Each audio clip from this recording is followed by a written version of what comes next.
नमस्कार. मी पद्मजा गणपते आणि आज आपण एका अशा विषयावर बोलणार आहोत, जो केवळ कौतुकाचा नाही, तर साक्षात स्फूर्तीचा आहे.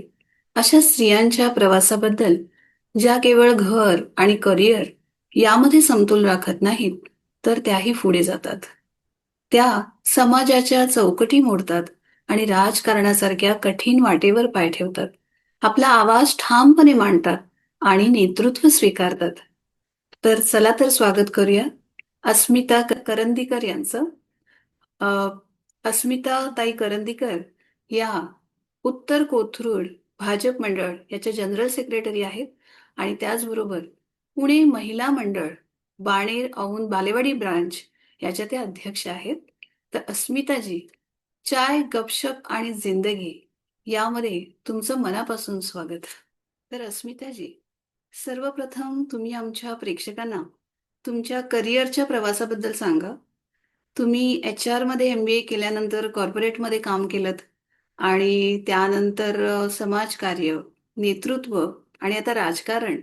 तर या हे जे सगळे माइलस्टोन्स आहेत ते कसे तुम्ही पार केलेत आणि कुठेतरी मी एक पाठिंबा देणारी स्त्री नसून एक नेतृत्व करणारी स्त्री होणार आहे. तर हा जो तुमचा प्रवास आहे तो आमच्या प्रेक्षकांना तुम्ही सांगा. सर्वप्रथम थँक्यू पद्मजाजी, आज तुम्ही मला या पॉडकास्टमध्ये इन्व्हाइट केल्याबद्दल. सो तुमचा प्रश्न चांगला आहे, इंटरेस्टिंग आहे.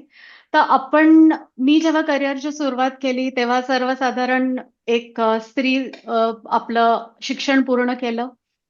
पहिली जी चांगली जॉब ऑपॉर्च्युनिटी आली ती ग्रॅब केली आणि कॉर्पोरेट ऑफिसमध्ये आधी मी कामाला होते. तिथे वर्ष दीड वर्ष तिथे केलं आणि मग मी पुण्यामध्ये इन्फोसिस सारख्या एका प्रख्यात कंपनीत जॉबला लागले. तर इनिशियल काही वर्ष तर स्वतःचं लर्निंग, शिक्षण, करिअरमध्ये आपण कसं ऍडजस्ट होतोय, कॉम्पिटिशन, ग्रोथ ह्या सगळ्या ह्याच्यात लक्ष होतं. आणि ऑफकोर्स इन्फोसिस सारख्या कंपनीमध्ये शिकायला कधीच कमतरता नसते. Every day you learn something new. आणि तिथे पण म्हणजे फक्त एकाच जागी सीमित न राहता आपल्या कार्यक्षेत्रातही अजून काय काय वेगळे वेगळे पैलू त्याच्या आपल्याला शिकायला मिळतात आहे, ह्याच्यावर माझं फोकस होतं. आणि मी म्हणेन मी लकी होते की मला तसे मॅनेजर्स आणि त्याच्यात स्त्री आणि पुरुष हे असे दोघंही आले, ज्यांच्याकडनं मला प्रचंड शिकायला मिळालं. त्यावेळेस बरेचदा असं वाटलं की अरे हे खूप स्ट्रिक्ट आहेत का, किंवा हे खूप जास्त काम करून घेतात आहे का. पण आज म्हणजे इतक्या वर्षानंतर जेव्हा तो अनुभव मी बघते तेव्हा लक्षात येतं की नाही, ते तेव्हाची गरज होती आणि त्यांनी जी माझ्यावर मेहनत घेतली त्याचं कुठेतरी फळ आज मला मिळतं आहे आजच्या माझ्या कार्यक्षेत्रामध्ये. सो तुम्ही जसं प्रश्न विचारला, तुमच्या प्रश्नाकडे येते की त्यावेळेस हळूहळू काही वर्षानंतर अशी जाणीव झाली की अरे आपण कुठेतरी कमी पडतोय का, आपण अजून काही करू शकतो का. म्हणजे हे दिवसभराचे 8-10 तास नोकरी झाली, घरची आपली कामं झाली, त्याच्यानंतर जेव्हा आपण आजूबाजूला बघतो तेव्हा अशा बऱ्याच काही गोष्टी असतात ज्या आपल्याला वाटतं अरे हे बदलायला पाहिजे किंवा हे असं व्हायला पाहिजे. पण आपण आपल्या डेली कामाच्या ह्याच्यात इतके गुंतलेले असतो की आपल्याला वाटतं जाऊ द्या, सोडून द्या, कुणीतरी बघेलच, किंवा जाऊ द्या चलता है, कुणीतरी अजून करून घेईल. पण then there was a tipping point, जेव्हा असं वाटलं की नाही, आपण आपलं जे एज्युकेशन आहे किंवा आपला जो एक्सपिरियन्स आहे त्याचा बरोबर. आपण वापर आपल्या सोसायटीसाठी पण करायला पाहिजे. आणि बरोबर. दॅट वॉज वेन, जेव्हा मला असं वाटलं की चला आता आपण काहीतरी अजून वेगळं करून बघायला पाहिजे. So that is how I got into it. आणि सुरुवातीला अगदी आपल्या सोसायटी, म्हणजे मी ज्या सोसायटीमध्ये राहत होते त्याच्या कमिटीपासून मी सुरुवात केली. कारण की ओके. आपलं घर हे क्षेत्र आपलं कव्हर्ड होतं. इमिजिएट घरच्या बाहेर आपली ती सोसायटी असते एक 5-6 बिल्डिंगची. तर बरोबर. त्याच्यात आधी आपण काहीतरी बदल करूया, इथनं ती सुरुवात झाली आणि मग तो प्रवास हळूहळू पुढे वाढत राहिला. फारच छान अस्मिताजी. तर मला असं वाटतं की सर्वसाधारणपणे प्रत्येक स्त्रीला अ, एक गिल्ट असते, इफ आय एम इनफ. म्हणजे मी पुरेशी आहे का? घरच्यांसाठी, आपल्या करिअरसाठी, स्वतःसाठी. तर हे एक अंतर्गत जे द्वंद्व आहे, की निर्णय घेण्याआधी की मला कॉर्पोरेटचा जॉब सोडून नेतृत्वाकडे वळायचंय. तर ह्याचा सामना तुम्ही कसा केलात आणि याबद्दल तुमचा थॉट प्रोसेस हा काय होता? So of course you have to make some choices आणि त्या चॉईसेस मध्ये गिल्टचा हा पण एक मोठा भाग असतो. आणि कुठेतरी स्त्री म्हणून आपण आपल्यावर खूप प्रेशर आणून घेतो की आपल्याला हे पण करायचंय, ते पण करायचंय. अगदी स्वयंपाक रोजचा परफेक्टच व्हायला पाहिजे किंवा आपण घर नेहमी नीटनेटकं ठेवायलाच पाहिजे. असे सगळे प्रेशर्स असतात आपल्यावर. पण ॲज आय सेड की आफ्टर सर्टन इयर्स म्हणजे काही वर्ष ह्या सगळ्या जर्नीमधनं गेल्यानंतर जेव्हा तुम्हाला आतनं तो पुश येतो की हम्म. नाही, ह्या सगळ्याच्या पलीकडे आपल्याला आता काहीतरी करायचंय, तेव्हा तुमच्यामध्ये ती स्ट्रेंथ आपोआप डेव्हलप होते. सो आज जर मला माहितीये की मला सकाळी 9 वाजता एका कार्यक्रमाला पोहोचायचंय किंवा काही मीटिंग आहे, तर आपोआपच त्याचं प्लॅनिंग आदल्या दिवशी रात्री आपल्या डोक्यात सुरू होतं. म्हणजे जर तुम्ही रोज 6 वाजता उठणारं व्यक्तिमत्व असाल, तर तुम्ही 5 वाजता उठाल. तो बरोबर. पुढचा वेळेचा तास तुम्ही लवकर तुमची सगळी कामं त्या तासात एडिशनल एका तासात मॅनेज कराल. सो आपोआपच टाईम मॅनेजमेंट स्किल्स तुम्हाला यूज कराव्या लागतात. परत प्रायोरिटायझेशन आलंच. ह्या दिवसात सगळं होईलच का? तर नाही. कारण की सगळ्यांकडे 24च तास आहेत. तर आज मला वरण, भात, भाजी, पोळी, चटणी, कोशिंबीर सगळं नाही करता येणार आहे. फक्त इडली सांबार करून आजचा माझा दिवस भागेल का? कारण की मला पुढचे 4 तास बरोबर आहे. प्रोडक्टिव्हली बाहेर घालवायचे आहेत. सो कुठेतरी हे लाईफचे चॉईसेस तुम्हाला जमायला पाहिजे आणि ह्याच्यातला एक मोठा भाग असतो तुमच्या फॅमिलीचा support. So if your family is understanding, त्यांची पण म्हणजे विचारधारणा तुमच्याशी अलाइन जर झाली, तर it becomes a little more easier. तर अस्मिताजी, तुमच्या या उत्तरामध्ये मला 3 मुद्दे आता कळले. सगळ्यात पहिलं डिटर्मिनेशन, म्हणजे कुठलंही काम करण्याचं एक प्रामाणिकपणा किंवा एक कमिटमेंट जी आहे. त्यानंतर त्यासाठी देणारा लागणारा वेळ, म्हणजे दुसरं झालं टाइम मॅनेजमेंट. आणि तिसरं आहे फॅमिलीचा सपोर्ट, तो आपल्या सगळ्यांनाच लागतो. तर या 3 गोष्टी खरंच फार महत्वाच्या आहेत. तर हा महिला मंडळाचा जो तुमचा प्रवास आहे, तर महिला मंडळ तुम्ही कधी जॉईन केलं आणि त्याकडे कशा वळलं, तर त्याबद्दल सांगा. सो साधारण 3-3.5 वर्षापूर्वी आपल्या पुणे महिला मंडळाच्या ज्या अध्यक्ष आहेत, त्यांनी माझं काम दुसऱ्या क्षेत्रात बघितलं होतं आणि त्यांनी अप्रोच केलं आणि त्या म्हणाल्या की पुणे महिला मंडळाच्या 9 शाखा ऑलरेडी पुण्यात आहे, पण हम्म. बाणेर बालेवाडीमध्ये आपली एकही शाखा नाही. तर तुझे नेटवर्क आहे, कॉन्टॅक्ट्स आहेत, बऱ्याच महिलांशी तुझी ओळख आहे, तर तू हे इनिशिएटिव्ह का नाही घेत की एक आपलं इथली शाखा आपण सुरू करायची. तर आधी एका मिनिटाला तर खूप एक्साइटमेंट की अरे वा, डायरेक्ट असं कोणीतरी आपल्याला अप्रोच करताय. पण मग थोडासा विचार केला की बापरे, आपल्याला जमेल का? परत महिलांना घेऊन चालणं हे काही सोपं काम नसतं. त्याच्यात आधी कमिटी बसवा. मग एक तुमची 40-50 महिलांची टीम तुमच्या सोबत हवी. कारण की पुणे महिला मंडळ किंवा कोणचंही मंडळ तुम्हाला सुरू करायचं असेल, तर त्याच्या बरोबर. काही गाईडलाईन्स असतात. अगदी बँक अकाउंट ओपनिंग पासनं महिलांशी कॉन्टॅक्ट सगळं लेखी, म्हणजे अजूनही सगळं रजिस्टरवर किंवा फाईलीमध्ये आम्हाला रेकॉर्ड ठेवावं लागतं. सो ही कुठेतरी तो डाऊट होताच, की बापरे, एवढी मोठी जबाबदारी आपल्याला जमेल का? पण मग पहिलं काम जे मी केलं ते लाइक माइंडेड माझ्या मैत्रिणींना जोडलं. सगळ्या वयोगटाच्या बायकांना घेतलं. कारण की महिला मंडळ चालवणं म्हणजे हे काही एकाच्या हाताला ह्याचं काम नाहीये. लकी होतो की काहींना ऑलरेडी महिला मंडळामध्ये काम करण्याचा एक्सपिरियन्स होता. सो अशांना जोडून घेतलं आणि आधी आम्ही आमची तयारी केली मनाची, की बाबा रे, हे करता येईल ना? आपल्याला कमिटमेंट हे देता येईल ना? मग त्याच्यानंतर बऱ्याच मीटिंग झाल्या. मेन पुणे महिला मंडळाच्या त्या सगळ्या आमच्याकडे आल्या. आम्हाला त्यांच्याकडे बोलवलं. अशा 3-4 मीटिंग झाल्यानंतर एक 5 ते 6 महिने लागले सगळं फॉर्मॅलिटीज आणि सगळं प्रोसेस कंप्लीट करून. आणि मग पहिलाच कार्यक्रम आम्ही खूप सुंदर धूमधडाक्यात नवरात्रीमध्ये केला. एकदा वर्ड ऑफ माउथ स्प्रेड झाला आणि लोकांना दिसू लागलं, की तुम्ही मनापासून काम करताय, की लोकं आपोआपच तुमच्याशी जोडल्या जातात. सो असं बरोबर आहे. करून आता 3 वर्षापेक्षा जास्त झाली आपण ही शाखा सुरू केली आहे. अभिनंदन तुमचं अस्मिताजी.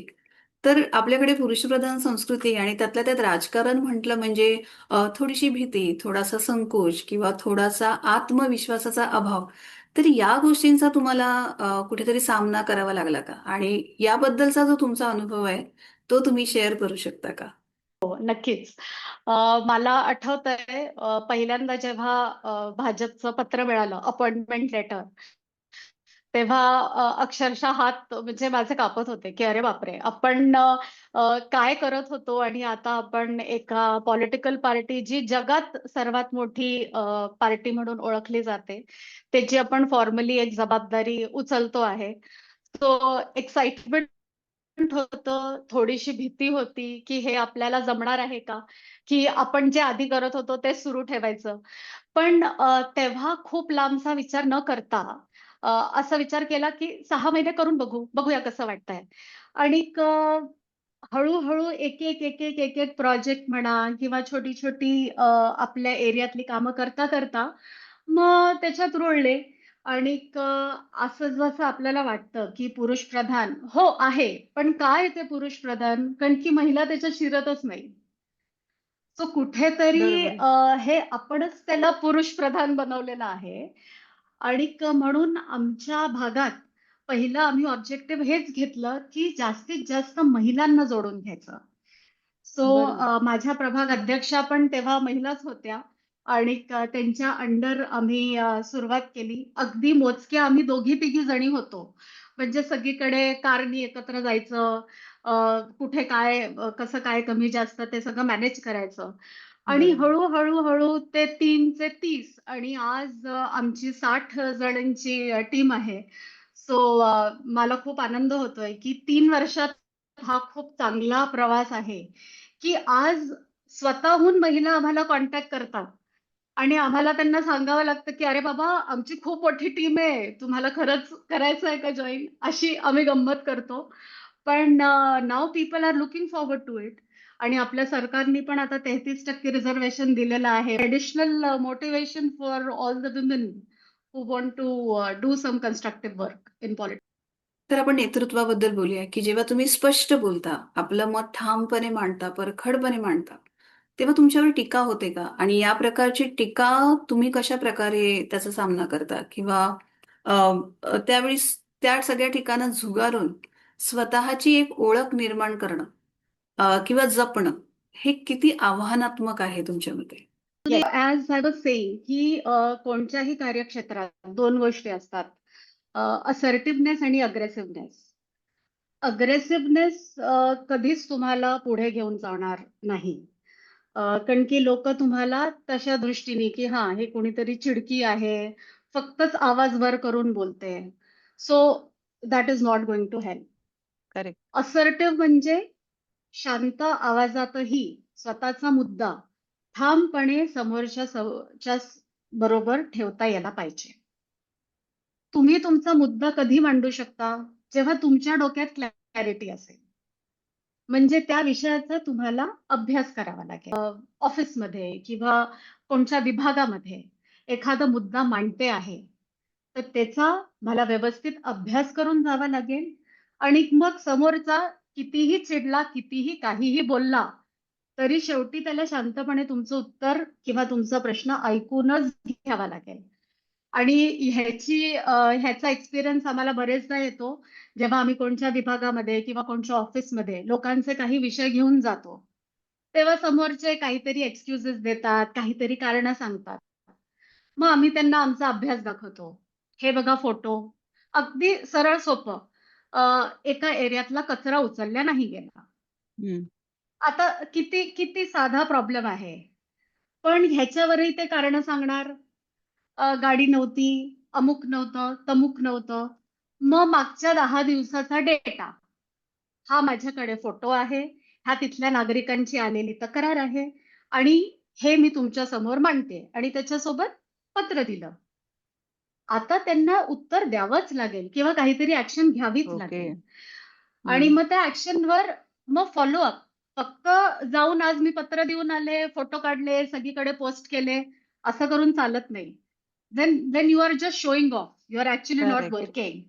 करेक्ट. तो परत फॉलोअप करणं, त्यांच्या मागे लागून काम करवून घेणं, ह्याच्यानी समोरच्यालाही कळतं की शी मीन्स बिझनेस. या उगाच येऊन आरडाओरडा करण्यासाठी आलेल्या नाहीये, त्यांना जेन्युइनली काहीतरी करायचंय. आणि मग त्या पद्धतीने तुम्ही सिस्टमॅटिक ह्याच्यानी पुढे वाटचाल तुमची करू शकता. अतिशय अप्रतिम असं तुमचं थॉट प्रोसेस आहे. आणि मला वाटतं जसं एखादी गृहिणी उद्या काय बनवायचं, तर ह्याचं एक प्लॅनिंग करावंच लागतं तिला. रात्री भाज्या आणून ठेव, पीठ आहे की नाही. त्याप्रमाणे मला वाटतं जेव्हा तुम्हाला परखडपणे आवाज मांडायचा असतो, तर त्याच्यासाठी एक बेस हवा, राईट? म्हणजे एक प्रकारचा रिसर्च हवा किंवा डॉक्युमेंटेशन हवं, तरच तुमच्या आवाजाला त्याची जोड हवी. तर मग कुणालाही तो परखड वाटत नाही किंवा त्यावर टीका होऊ शकत नाही. फारच छान. मी तुमचे व्हॉट्सअप स्टेटस बघते आणि त्यावरून मला कळलं की तुम्हाला वॉटर पेंटिंग्स फार आवडतात. तर राजकारण, समाजकार्य हे सगळं करता करता हा जो तुमचा छंद आहे, तो तो तुम्ही कसा जोपासता? तो मला नेहमीच असं वाटायचं की सोशल ऍक्टिव्हिटीज तर आपण नेहमीच करतो, म्हणजे नेहमी चार लोकांच्या मध्ये सगळ्यांच्या बरोबर चालू असतात. पण मला ही जी माझी हॉबी आहे, ह्याच्यात मी स्वतः रमते. ह्याच्यात रमायला मला कोणत्याही दुसऱ्या किंवा तिसऱ्या व्यक्तीची गरज नसते. प्रत्येक वेळेस तुम्हाला चार चौघांमध्ये किंवा सगळ्यांच्या बरोबर मिळून सगळ्या गोष्टी करणं नॉट नेसेसरी. वॉटर कलर किंवा पेंटिंग ही एक अशी ऍक्टिव्हिटी आहे जी मला जेव्हा वेळ मिळतो, अगदी 15-20 मिनिटं जरी मला एकटीचे सॉलिट्यूड ज्याला मी म्हणते, तो जर हवा असला, तर I sit and I paint. ते कधी सकाळी 7ची वेळ पण असते, ती कधी रात्री 11ची वेळ पण असते, आणि एखाद दोनदा तर काहीतरी डोक्यात खूप विचार सुरू होते, काहीतरी कार्यक्रमाचे, नियोजनाचे. मग असं वाटलं ह्याच्यातनं आता आपल्याला डिस्कनेक्ट करायला पेंट आणि पेपर घेऊन बसले आणि नुसती गुलाबाची फुलं रंगवत बसले. Because that is one of my favourite flower जे मी पेंटिंग म्हणून करते. सो आणि इतका छान वेळ गेला. आणि तेव्हा तो जो 1-1.5 तास होता, तेव्हा डोक्यात आणि कोणतेच विचार नव्हते. म्हणजे अगदी घराचे विचार नाही, समाजकारणाचे नाही, महिला मंडळाचे नाही, काहीच नाही. So that was, that is something which gives me that peace of mind, and it's a stress buster for me. फारच छान. मी तुमची पेंटिंग पाहिली आहेत आणि फारच सुंदर आहे ती. तर मला वाटतं हा एक विरंगुळा किंवा हा एक छंद जोपासणं फार महत्वाचं आहे अंतर्मुख होण्यासाठी आणि नवीन उमेदीने पुन्हा दुसऱ्या दिवशी डेफिनेटली कामाला लागण्यासाठी. तर माझ्या मनात अजून एक प्रश्न आहे की जसं कॉर्पोरेटमध्ये नॉर्मली लोकांना माहिती असतं की 10 ते 12 तास एवढं काम तर करावंच लागतं आणि हे मिनिमम आहे. 8 तासात तुम्हाला कोणीही सोडत नाही. तर राजकारणामध्ये किंवा नेतृत्वामध्ये एखाद्या यंग जनरेशनला पुढे यायचं असेल किंवा इवन 40+ कोणालाही पुढे जायचं असेल, तर वेळेचं बंधन काय आहे? म्हणजे किती वेळ द्यावा लागतो, हे तुमच्याकडनं ऐकायला आम्हाला जास्त आवडेल. मी तर असं म्हणेन की कॉर्पोरेटमध्ये तरी एक आपल्याला वेळेचं बंधन असतं. समाजकारण म्हटलं की देर इज नो टाइम. म्हणजे ओके. तुम्हाला 24 तास पण कमी पडतील. इतकी कामं आता आहे, गरज आहे कामं ती होण्याची. आणि there is just no limit to how much you can do. Because जसं जसं आपण त्या फील्डमध्ये अजून गुंतत जातो, तुम्हाला अजून विषय समजत जातात. तुम्ही जितक्या लोकांशी भेटता दिवसेंदिवस, तितके लोकांचे प्रॉब्लेम, म्हणजे आपल्याला जे कल्पनाही आपण केलेली नसते, तितकी आपल्याला प्रॉब्लेम्स दिसत जातात. सो अगदी साधं सोपं उदाहरण म्हणजे मेडिकल कॅम्प ऑर्गनाईज केला होता. आणि अगदी माझ्या घराच्या समोरचाच स्पॉट मी निवडला होता की घराच्या समोर आहे, मी जाईन, सगळं ऑर्गनाईज करीन, घरी जेवायला येईन, मग वाटलं तर परत जाईन. असं मी म्हटलं की खूप इझी आहे हे, तर आपल्याला सहज मॅनेज होईल. त्या दिवशी तिथे पोचले मी वेळेच्या आधीच पोचले कारण की सगळी तयारी तिथे करायची करून घ्यायची होती. काय व्हावं, लाईट गेले. ओके. आता तिथे लाईट कसे आणायचे ह्या प्रॉब्लेम पासून तिथे लोक कसे आणायचे ह्या प्रॉब्लेम पर्यंत सगळं आम्ही फेस केलं. आणि ओके. बरेचसे आमची टीम होती, पण परत त्यांना पण तुम्हाला इन्स्ट्रक्शन द्यावे लागतात. मग MSEB ला फोन करायचा, मग इथनं काहीतरी केबल काढता येते का, कोणाला तरी रिक्वेस्ट करायची की तुमच्या इकडनं काढू शकतो का. मग तिथे टीम, मग त्यांचं सगळी तयारी, मग परत त्याच्यात काहीतरी अडथळे, मध्येच कुणीतरी गाडी लावली, आमच्या व्हॅनला उभं राहायला जागा नव्हती. मग त्या कॅबच्या ड्रायव्हरला शोधून त्याला रिक्वेस्ट करून की बाबा तुझी गाडी बाजूला कर. इथून जे ते दिवस सुरू झाला, अक्षरशः 4 पावलावर माझं घर हं. होतं, पण मला संध्याकाळपर्यंत घरी जाता नाही आलं. सो जे मी तिथे सकाळी 8:30ला पोहोचले, ते संध्याकाळी आणि मोस्टली तिथे गावातली माणसं होती, कारण की आपण फ्री मेडिकल कॅम्प ठेवला होता. तर आपला उद्देश ओके. हाच होता, की जास्तीत जास्त लोकल जे अफोर्ड नाही करू शकत, त्यांनी हं. चेकअप आणि सगळं करून घ्यावं. तर ते संध्याकाळी 6-7 वाजेपर्यंत रिपोर्ट द्या करून मागे लागले होते. आणि त्यांच्यातल्या बऱ्याचशांना वाटलं की मी डॉक्टर आहे. तर ते रिपोर्ट मलाच दाखवत होते, की ताई आता मी काय करू? So that was a very interesting experience. म्हणजे इट वॉज अ लर्निंग हं. ऑल्सो. आणि अशा इव्हेंट्सवरनं आपल्याला कळतं, की अरे पुढच्या वेळेस आपल्याला अजून काय तयारी करायला पाहिजे. हं. Because nothing is perfect. You are constantly learning. आणि this is in spite of the fact की तुमची टीम होती, तुम्हाला मदत करणारी लोक होती, पण तरी तुम्ही जर हातात काम घेतलंय, तर ते सोडून तुम्ही इकडे तिकडे नाही जाऊ शकत. सो ॲज आय सेड 10 तास माझे तिथेच गेले कॅम्पमध्ये आणि नंतर मी प्रचंड दमले होते, की म्हणजे मला बाहेरनं जेवण ऑर्डर करावं लागलं रात्री घरच्यांसाठी. खरंच ही फारच गमतीशीर आव्हान आहेत आणि त्याचं सोल्युशन शोधणं ही पण वेगळी गंमत आहे. तर 13 वर्ष तुम्ही कॉर्पोरेटमध्ये काम केलंय तर डेफिनेटली तुमच्यामध्ये ते स्किल तर आहेच. पण त्याचबरोबर अ, तुमच्या पर्सनॅलिटीमध्ये over a period of time तो जॉब सोडल्यानंतर आणि आत्तापर्यंत अशी कुठली स्किल्स आहेत ती ऍड झाली आहेत असं तुम्हाला वाटतं आणि काय काय तुम्ही शिकलायत या प्रवासातून? ॲब्सोल्युटली. सो इनफॅक्ट मी बऱ्याचदा गंमतही करते, की आता जर मी परत कॉर्पोरेटमध्ये गेले, तर I can may be do a better job than what I was okay. Doing earlier. Right? Because कॉर्पोरेटमध्ये असताना आपल्याला असं वाटतं, की हां, हे आपण खूप इझिली मॅनेज करू शकतो. इव्हेंट्स होतात ते, लोकांशी आपण डील करतोय. पण तिथे एक सेट एज्युकेशन बॅकग्राऊंडचा किंवा एक सेट एक्सपिरियन्सचा क्राउड तुम्ही बरोबर. डील करता. ठीक आहे, तिथे पण एम्प्लॉईज असतात. कधी कोणी चिडून बोलतं, कधी काही इश्यूज होतात, कधी इमर्जन्सी सिच्युएशन्सला हँडल करावं लागतं. पण that's a different ball game all together. Social work किंवा ह्याच्यात आय वुड से की पेशन्स आणि हं. चिकाटी ह्या दोन्ही हं. गोष्टी प्रचंड गरजेच्या आहेत. आणि ओके. हे काम करताना मला रिअलाइज झालं की माझे पेशन्स लेवल आधी इथे होते आणि आता मला त्याला इथे न्यायची गरज आहे. बिकॉज लोकांना तुमचं ऐकून घ्यायचं नसतं. त्यांना त्यांचा विषय मांडल्याशिवाय, त्यांच्या प्रॉब्लेमचं निरसन केल्याशिवाय त्यांना शांतता मिळत नाही.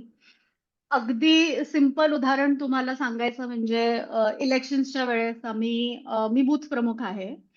सो आम्ही परत तसंच झालं. मी विचार केला सगळं बूथवर व्यवस्थित आपण मॅनेज केलेलं आहे. बूथ आम्ही सेंटरच्या काही डिस्टन्सवर आम्हाला बसावं लागतं because we are not okay. Allowed formally. इथे लोक येत होते, त्यांची नावं चेक करत होते. आम्ही त्यांना स्लिपा देऊन पाठवत होतो. तिथे असंच झालं. एक महिला आली आणि तिचं नाव काही आम्हाला लिस्टमध्ये सापडेना. ओके. ती इतकी चिडली म्हणजे तिला आणि मी तिला सांगत होते, की ताई हे आमच्या हातात नाहीये. हे हे काही मी तुमचं नाव ॲड केलं किंवा डिलीट केलं असा विषय नाहीये. पण त्यांना काही केल्या त्या शांत झाल्या नाही.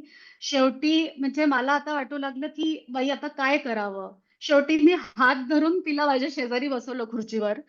तिला पाणी दिलं आणि तिला तिला समजवण्याचा प्रयत्न केला की हे बघा हे, पण आपण नाही एक्सपेक्ट करू शकत की त्यांना सगळ्या गोष्टी तितक्या इझिली समजतील. सो हम्म. कुठेतरी आता हे जर मी आधीची एक 8 वर्ष आधीची असते तर मी म्हटलं असतं हे असंच आहे. आता ह्याला आपण काही नाही करू शकत. बरोबर. पण सोशल ह्याच्यात किंवा राजकारणात तुम्ही अशी उत्तरं नाही देऊ शकत. बरोबर आहे. मग शेवटी तिचं आम्ही नोंदणी करून घेतली आणि तिला म्हटलं की आपण परत तुमचा प्रोसेस करू आणि तिला पुढच्या ह्याच्यात म्हटलं तुझं नाव ऍड करून देऊ. सो हे परत एक डेली आमच्या एक्सपिरियन्स मधलं उदाहरण तुम्हाला सांगते. म्हणजे लोकांना इझिली त्याच्यातले प्रॉब्लेम्स पण कनेक्ट होते. हे अजून मला एक सांगावंसं वाटेल की लोकांना बरेचदा आमच्या पोस्ट किंवा आमचे फोटो हम्म. हे दिसतात. पण हम्म. त्याच्या मागची किती तयारी आहे किंवा त्या इव्हेंटमध्ये त्याच्या तयारीसाठी आम्ही किती तास घालवलेले आहेत बरोबर आहे. ते दिसत नाही. आणि ऑफकोर्स ते आपण असं कॅल्क्युलेटही करू शकत नाही. Because if your event is successful, लोक आले, त्यांनी चांगला प्रतिसाद दिला, चांगले खुश होऊन गेले, हो. तर तुम्ही म्हणाल की तुमचा इव्हेंट सक्सेसफुल आहे. त्याच्यातले दोघही जणी जर नाराज होऊन गेल्या तर ती कुरकुर आपल्या मनात राहून जाते की अरे आपण कुठेतरी कमी पडलो आणि त्या ताईंना समाधान आपल्याला नाही करता आलं. देत. तर हे सगळं करत असताना एक प्रश्न आहे की जसं आपण मगाशी टीकांबद्दल बोललो की तुम्ही तुमचं मत परखडपणे मांडले की टीका होणार आहे.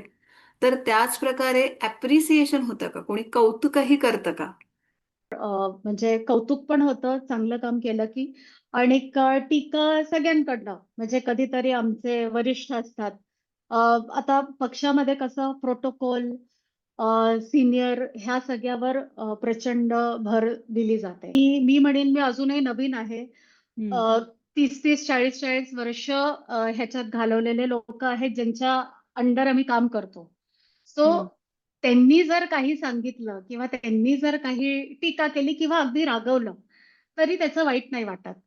बिकॉज हे कुठेतरी माहितीये की अरे त्यांनी हा सगळा प्रवास केलेला आहे किंवा ते आम्हाला सांगतात की अरे तुम्ही तर खूप चांगल्या ह्याच्यात आहे, आम्ही तर काय काय फेस केलंय. अशा हो. वेळेस वाटतं की नाही आपण तर खूप चांगल्या परिस्थितीत आहे, खूप चांगले सुजाण लोक आपल्या सोबत आहे. सो पण त्याच्या बरोबरीने टीका तर असतात. म्हणजे कुठेतरी पॉलिटिक्स आणि criticism it hmm. Goes hand in hand. Hand in hand. Right. Because people are never happy. कोणत्याही कामाचे दोन पैलू, जसं एका कॉइनचे दोन साइड्स असतात. ओके. तर एक कोणचं तरी इनिशिएटिव्हनी काही लोकांना फायदा होत असतो आणि काही लोकांना नुकसान होत असतो किंवा त्यांना ते पटत नसतं. तर हम्म. ज्यांना पटत नाही ते क्रिटिसाइज करतात, ज्यांना पटतं ते कौतुक करतात. So I somehow again I have grown as a person. आधी जितकं मनाला वाईट मी लावून घ्यायचे तितकं आता मी नाही करत. बिकॉज मी राईट. पण मला म्हणजे I try to keep myself in their shoes की हम्म. समोरच्या व्यक्तीने जर असं केलं असतं तर होऊ शकतं मला पण वाईट वाटलं असतं. There are few things you just have to let गो.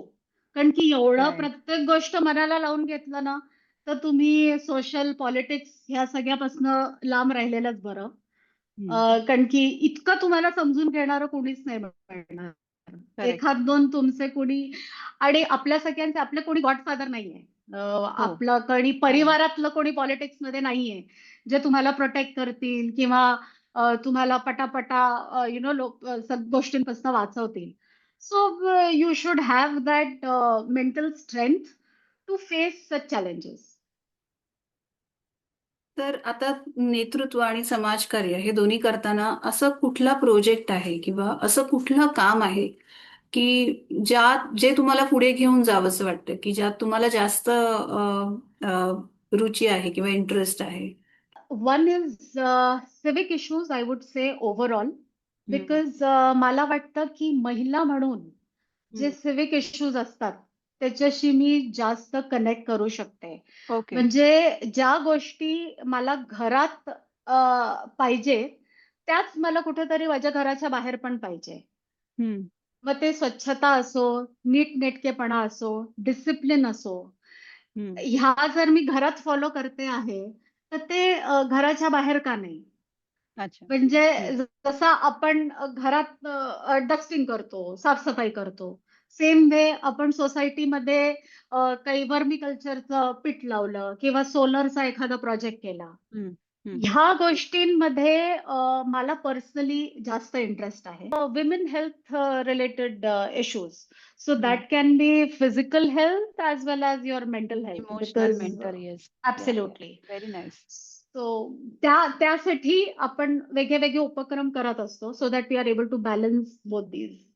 तर फारच सुंदर अस्मिताजी, आणि तुमचा जो हा हेतू आहे, हे पर्पज आहे, हे जे प्रोजेक्ट आहे, त्याला आमच्या फार फार शुभेच्छा. तर पुढचा असा एक प्रश्न मला विचारायचा वाटतो की आजकाल तरुणाई सुद्धा पॉलिटिक्समध्ये किंवा समाजकार्याकडे वळते, नेतृत्वाकडे वळते, आणि अशी कुठली गोष्ट आहे किंवा त्यांना तुम्ही काय मार्गदर्शन कराल आणि अशा कुठल्या गोष्टी सांगाल की त्या त्यांनी लक्षात ठेवल्या पाहिजेत, आणि किंवा आपलं जे मनोधैर्य आहे ते खचू नये यासाठी तुम्ही काय सांगाल? हम्म. ओके. सो पहिलं तर आय वुड से की स्टार्ट स्मॉल. हम्म. एकदम खूप मोठी उडी मारण्याचा राईट. प्रयत्न करू नका. छोट्या-छोट्या एक्सपिरियन्स आणि प्रोजेक्ट्स मधनं आपल्या लर्निंग्स वाढतात आणि that gives you confidence also. म्हणजे आपल्याला जर स्वयंपाक आपण आत्ताच शिकलो असू आणि एकदम तुम्ही 15 लोकांचा तुम्ही घरी बोलावून बसला आणि त्यांचा स्वयंपाक करायला घेतला, तर तुम्हाला टेन्शन येणार आणि त्याच्यात नक्की चुका होणार. सो त्याच्यापेक्षा तुमच्या 2 जवळच्या मैत्रिणींना बोलवा, त्यांच्यासाठी ती डिश करा जी तुम्हाला शिकायची आहे. त्यांचा बरोबर. फीडबॅक घ्या आणि then you can go take a bigger leap. So same thing I would suggest की start small with with around, म्हणजे तुम्ही जिथे राहताय त्याच्या आसपासच्या गोष्टींपासून सुरुवात करा. बरोबर. Be ready for failures. हम्म. म्हणजे हे खूप क्लिशे असं वाटेल की हे आपण सगळीचकडे ऐकतो की फेलियर्स मधनच आपण शिकतो, but that's extremely true. So be hmm. Ready to face failures. Keep patience आणि चिकाटी. So patience, perseverance. I think these are okay. The two key words hmm. that I would say will take you a long way. फारच सुंदर अस्मिताजी, आणि फारच आजच्या तरुण पिढीला तुम्ही जे मार्गदर्शन केलेलं आहे ते वाखाणण्यासारखं आहे. एक प्रकारची कमिटमेंट, एक प्रकारचं व्हिजन, त्या प्रकारचं पेशन्स, आणि त्या प्रकारचं एक लेट गो करण्याची जी वृत्ती आहे, एक जे बिझी शेड्यूल तुम्हाला ठेवावं लागतं, तर हे सगळं आजच्या तरुण पिढीने शिकण्यासारखं आहे. आणि एकूणच तुम्ही तुमचा जीवन प्रवास हा फारच सुंदररित्या उलगडून दाखवलाय, आणि त्यामधनं आम्हाला बरंच काही शिकायला मिळालं. आणि तुमच्या बिझी शेड्यूलमधनं तुम्ही आज इथे आलात आणि फार सुंदर गप्पा मारल्यात. तर त्याबद्दल तुमचे मनापासून आभार. Friends ला पण धन्यवाद. थँक्यू. आजचा एपिसोड हा इथे संपलेला आहे, आणि नक्की लाईक, शेअर अँड सबस्क्राईब करा. तुम्ही जितकं सबस्क्राईब कराल आमचे पुढचे एपिसोड्स जे आहेत ते तुम्हाला मिळत जातील. आणि आजचा एपिसोड तुम्हाला कसा वाटला तर कमेंटमध्ये नक्की तुम्ही लिहा तुमचं मत, आणि आमच्यासाठी ते एक मोटिवेशन ठरेल पुढचा अजून एक एपिसोड बनवण्यासाठी. तर नक्की लाईक, शेअर आणि सबस्क्राईब करा. धन्यवाद.